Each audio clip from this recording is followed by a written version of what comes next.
Folks, I'm Colin Wright, and I'm going to answer some of your questions. First question today: how can I get better at accepting compliments? This is something that I've actually struggled with for a very long time. I don't know if this is the same for you, person who asked this question, but for me it's always been difficult because I always recognize the flaws in everything that I do, and I'm very quick to recognize these things and to not want to take credit for something that I don't believe that I deserve credit for. And so if somebody compliments something in my work, the very first place that my mind goes is, yeah, but it wasn't perfect, and this could have been better, and the rhythm could have been better here, and there was this typo that I didn't notice, and blah, blah, blah, blah, blah. The mind kind of spirals out of control. And so as a result, for a really large portion of my life, when somebody would give me a compliment, I would respond with all of these caveats. They'd say, hey, really nice blog post. And I'd say, yeah, it wasn't everything that I hoped it would be, and it could have been like this, and I should have done this, and yada, yada, yada. The thing to remember, though, is that when somebody gives you a compliment, they are showing respect to you. And the best way to show respect back is to accept it. Because if you do not accept a compliment, then you are, in a way, kind of slapping them in the face. You are saying that your point of view on this is incorrect and inaccurate. I've noticed all the things that should have been better here. You clearly do not have the perspective or the ability to recognize these same things. And it's not intentional. None of us are intending to insult people who are complimenting our work, but it can come across that way, and it makes things very awkward very quickly. I also find that if you respond in a kind of lukewarm fashion to a compliment, that then it makes the other person feel like they have to encourage you, or almost like you're fishing for compliments and you're not. Like you're trying to do the opposite. You're trying to stave off the compliment, but then more keep coming because they feel like they have to reassure you that you're actually good at this, or you actually look good today, or whatever. And so when somebody says, hey, I like your hair today, and you say, yeah, I don't know, I'm feeling kind of weird about it, then they feel the need to double down and reassure you even further, and it makes it even more awkward for everybody. And so the best way that I've found to approach this, for me anyway, and for my weird view of compliments, is to kind of have a few go-to comments that I can use reflexively when somebody gives me a compliment. Something as simple as saying, thanks, works really well, thank you, I appreciate it. I find I appreciate it is a good go-to. One, because it doesn't sound as kind of like reflexive and hair trigger as thanks, but it also implies a whole lot more. It implies that even if you don't completely agree with the compliment that they're giving you, you appreciate that they have taken the time to give it to you. And that is very often the case, particularly if you have the weird self-editing tendencies that I have. It allows you to accept it without feeling the need to give all of those yeah buts in addition to just saying thank you.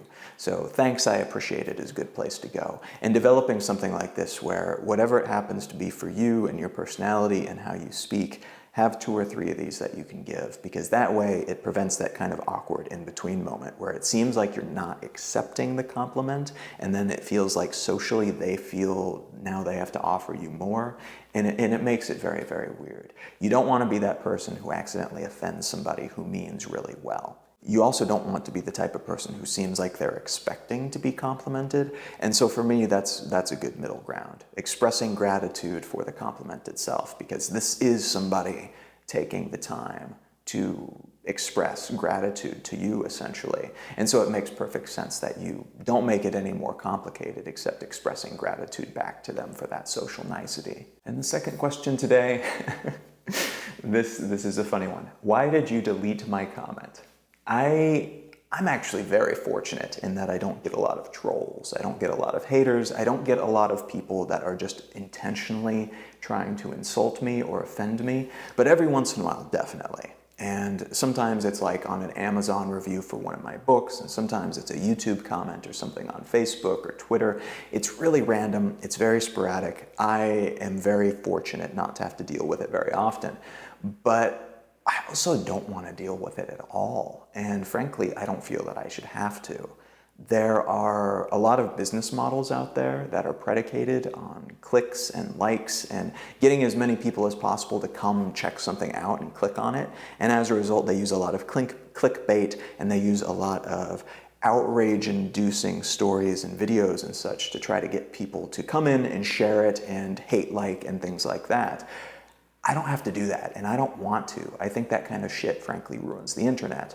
And so, as a result, if somebody comes into my comments or sends me an email or whatever, just trying to be a jerk, I'm not going to encourage that because I think it will stir things up and bring in more money through advertisements.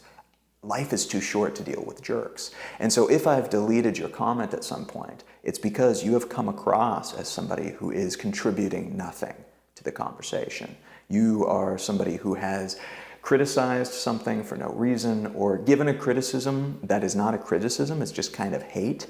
Something I always ask myself when I get like a harsh criticism, say on an Amazon review of a book that I've written, I look at it and say, is this for me or is this for them? If you're giving criticism that's for me, that helps me improve or do something better, or I've made a genuine mistake, that's helpful. That is telling somebody that they have spinach in their teeth, and I would always rather know. And that is something that's for me, and I always appreciate it. But if you're giving criticism that doesn't do anything except make yourself feel superior, you are insulting somebody else to bring them down so that you feel taller, that's not something I want to deal with, and I don't have to. I mean, this is not a freedom of speech type of situation. This is something where I don't want to deal with douchebags. And so it may be that I've misinterpreted. You know, every once in a while I'll get an email or a comment under a different name from somebody who I've deleted, and they basically say, hey, let me come back, I'll play nice. And I do. If you genuinely want to participate, you are very welcome. But if you're going to come in and just try to treat people badly, and you get your kicks, you get your jollies by insulting other people, or level these types of self-aggrandizing insults against other people, why should I have to deal with you? Why should anybody have to deal with you? There's plenty of other places on the internet that are a cesspool for that type of conversation.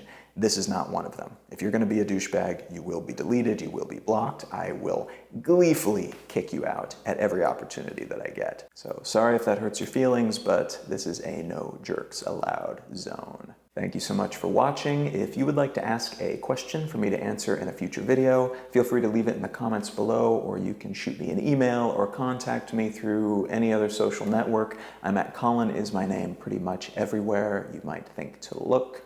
If you want to find out more about me and my work, you can go to colin.io. There you'll find about pages and links to my other projects and all of the different books that I've written. You can also find my podcast at letsknowthings.com, and you can find my blog at exilelifestyle.com.